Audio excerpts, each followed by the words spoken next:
मित्रों, 10 महाविद्याओं में माता बगलामुखी 8वीं महाविद्या है। इन्हें माता पीताम्बरा भी कहते हैं।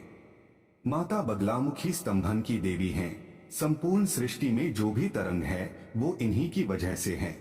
10 महाविद्याओं में सबसे अधिक प्रसिद्ध, प्रचलित एवं प्रभावी साधना बगलामुखी देवी की है।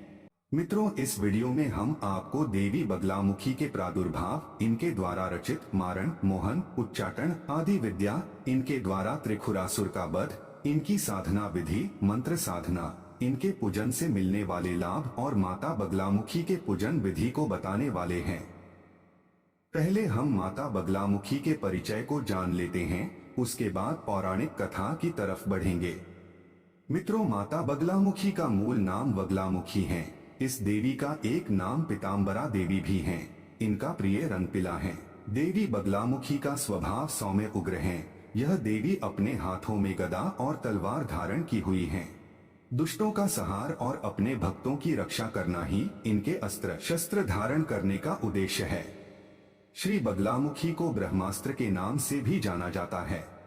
ऐहिक या पारलौकिक देश अथवा समाज में दुहक, अरिष्टों के दमन और शत्रुओं के शमन में बगलामुखी के समान कोई मंत्र नहीं है। चिरकाल से साधक इन्हीं महादेवी का आश्रय लेते आ रहे हैं। यजुर्वेद की काठक संहिता के अनुसार बगलामुखी 10 दिशाओं को प्रकाशित करने वाली सुंदर स्वरूप धारिणी और जगत की ईश्वरी है। माता बगलामुखी का स्वरूप। मित्रों, देवी बगलामुखी का स्वरूप देखने में मनोहर तथा मंद मुस्कान वाली हैं। देवी त्रिनेत्रा हैं। मस्तक पर अर्धचंद्र धारण करती है। पीले शारीरिक वर्ण युक्त है। देवी ने पीला वस्त्र तथा पीले फूलों की माला धारण की हुई है। देवी के अन्य आभूषण भी पीले रंग के ही हैं तथा अमूल्य रत्नों से जड़ित हैं। देवी विशेषकर चंपा फूल, हल्दी की गांठ इत्यादि पीले रंग से संबंधित तत्वों की माला धारण करती हैं। यह रत्नमय रथ पर आरूढ़ हो शत्रुओं का नाश करती हैं। देवी ने अपने बाएं हाथ से शत्रु के जिह्वा को पकड़कर खींच रखा है तथा दाएं हाथ से गदा उठाए हुए हैं, जिससे शत्रु अत्यंत भयभीत हो रहा है।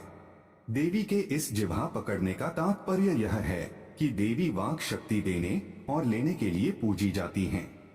कई स्थानों में देवी ने मृत शरीर या शव को अपना आसन बना रखा है। सर्वप्रथम ब्रह्मा जी ने बगला महाविद्या की उपासना की थी।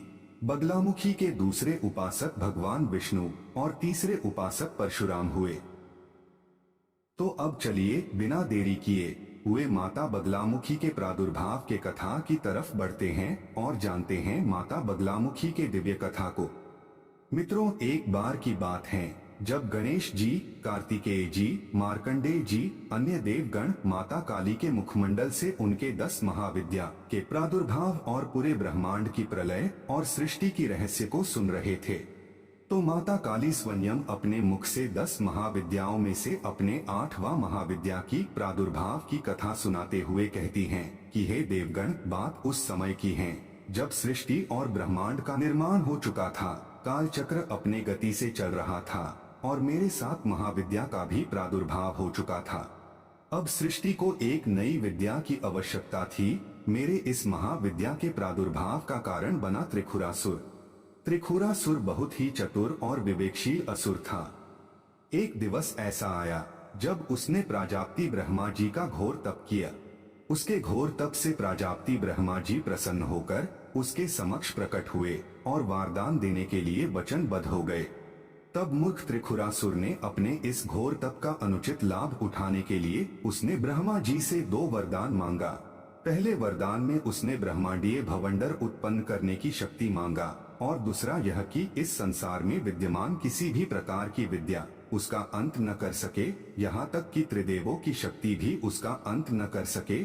ऐसा वरदान पाने के बाद उसके अंदर अहंकार का तूफान उठा। उसने त्रिदेवों को अपना दास बनाने का निश्चय किया। इस उद्देश्य से उसने ब्रह्मा जी के द्वारा मिले ब्रह्मांडीय शक्ति का प्रयोग करके एक विशाल ब्रह्मांडीय भवंडर उत्पन्न किया। यह भवंडर धीरे धीरे ब्रह्मांड में उपस्थित उल्का पिंडों और नवग्रह को भी निगलते जा रहा था। चारों तरफ तूफान ही तूफान था। समय के अनुसार यह भवंडर एक विशाल रूप में परिवर्तित होते जा रहा था।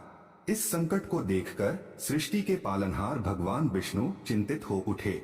इस समस्या का कोई हल न हो पाया तो वे भगवान शिव का स्मरण करने लगे। तब भगवान शिव उनसे कहा कि हे देव, शक्ति के अतिरिक्त अन्य कोई इस विनाश को रोक नहीं सकता, अतः आप उनकी शरण में जाइए। तब भगवान विष्णु और ब्रह्मा देव हरिद्रा सरोवर के निकट पहुंचकर देवी महात्रिपुरा सुंदरी का स्तुति करने लगे। इनके स्तुति से प्रसन्न होकर महात्रिपुर सुंदरी प्रकट हुई। देवी शक्ति ने विष्णु जी और ब्रह्मा देव को बोली कि हे देव, आप चिंतित न हो, मुझे आपके आगमन के कारण ज्ञात हैं। इतना कहते हुए माता त्रिपुरा सुंदरी के हृदय से देवी बगलामुखी का प्रादुर्भाव हुआ। देवी बगलामुखी ने त्रिपुरा सुंदरी के आदेश पाकर त्रिखुरासुर से युद्ध करने को प्रस्तुत हुई। माता बगलामुखी ने त्रिखुरासुर के ऊपर सर्वप्रथम मोहन विद्या का प्रयोग किया, जिससे त्रिखुरासुर मोहित हो गया। इसके पश्चात देवी ने स्तंभन विद्या का प्रयोग कर विशालकाय भवंडर को स्तंभित करके सभी ग्रहों और नक्षत्रों को उसके संकट से मुक्त कराया। मोहन विद्या के प्रभाव में आकर त्रिखुरासुर की बुद्धि भ्रमित हो गया। इसके बाद देवी ने उच्चाटन विद्या का प्रयोग किया, जिससे त्रिखुरासुर एक पागल की भांति भटकने लगा। इसके बाद देवी ने त्रिखुरासुर का वध करके इस संसार को संकट मुक्त कराया। मित्रों, स्तंभन, मोहन, उच्चाटन विद्या एक ऐसी विद्या होती है जिसका प्रयोग कर प्रबल से अति प्रबल शत्रु के बुद्धि को अपने वश में किया जा सकता है। उसके बुद्धि को स्तंभित कर उसका सर्वनाश किया जा सकता है। यह विद्या व्यक्ति को दिमागी स्तर पर प्रहार करती है। लेकिन एक बात का हमेशा ध्यान में रखें, इस विद्या का अनुचित प्रयोग करने पर, निर्दोष जीवों को सताने पर, प्रकृति के विरुद्ध इसका प्रयोग करने वाले व्यक्ति का अंत बहुत कष्टदायी होता है। स्वयं माता बगलामुखी ऐसे साधकों का सर्वनाश करती हैं, उन्हें दंडित करती हैं। यह दुष्ट साधकों के लिए एक चेतावनी है। इसका प्रयोग केवल धर्म के रक्षा हेतु करना ही उचित माना गया है। मित्रों, अब आपको माता के पूजन व साधना विधि को बताते हैं। मित्रों, देवी बगलामुखी के साधना के लिए आप एक स्वच्छ स्थान का चुनाव करें, घर, मंदिर या फिर कोई अन्य स्थान जो स्वच्छ हो और आपके साधना के लिए उत्तम हो।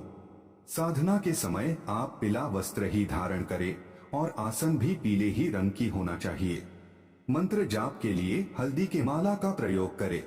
देवी को पीले हल्दी के ढेर पर दीप दान करें। देवी की मूर्ति पर पीला वस्त्र चढ़ाने से बड़ी बाधा भी नष्ट होती है। बगलामुखी देवी के मंत्रों से दुखों का नाश होता है। पूजा में कोई अनुचित चीज नहीं मांगे जो समाज कल्याण के विरुद्ध हो। आपके साधना या पूजा का उद्देश्य किसी को आहत पहुंचाने का नहीं होना चाहिए। जो न्यायप्रिय और सर्वप्रिय हो उसी की कामना करें। बगलामुखी विद्या का उपयोग भोग और मोक्ष दोनों की प्राप्ति के लिए किया जा सकता है। इनकी उपासना से हर दुर्लभ वस्तु प्राप्त हो सकती है, परंतु विशेष रूप से स्तंभन, शत्रु शमन, युद्ध, वाद विवाद, मुकदमा, प्रतियोगिता में विजय प्राप्त करने के लिए बगलामुखी अमोघ है। इस शक्ति की आराधना करने वाला मनुष्य अपने शत्रु को मनमाना कष्ट पहुंचा सकता है और अपने ऊपर आए कष्टों का निवारण भी कर सकता है। आइए अब देवी बगलामुखी के मंत्रों को जानते हैं। त्रि बगलामुखी सर्व दुष्टाना वाचम मुखम पदं स्तंभय जिह्वा कील्य बुद्धि विनाशय हरि स्वाहा। माता बगलामुखी का यह विशेष मंत्र है। इस मंत्र का जाप प्रतिदिन अपने योग्यता अनुसार करें। मंत्र जाप में आप हल्दी के माला का प्रयोग करें। मंत्र जाप से पूर्व माता बगलामुखी का सामान्य पूजा करें। इसके जाप से शत्रु शांत होता है, कार्य शीघ्र सिद्ध होता है और देवी की कृपा आप पर सदैव बना रहता है।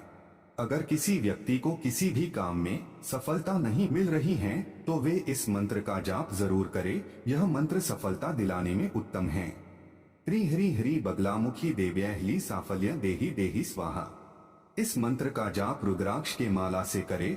आप इस मंत्र का जाप काम पर जाने से पूर्व अपने योग्यता अनुसार करें। मित्रों, मिलते हैं अगले वीडियो में, तब तक के लिए धन्यवाद। ऐसे ही वीडियो देखने के लिए आप मेरे YouTube चैनल को अवश्य ही सब्सक्राइब करें।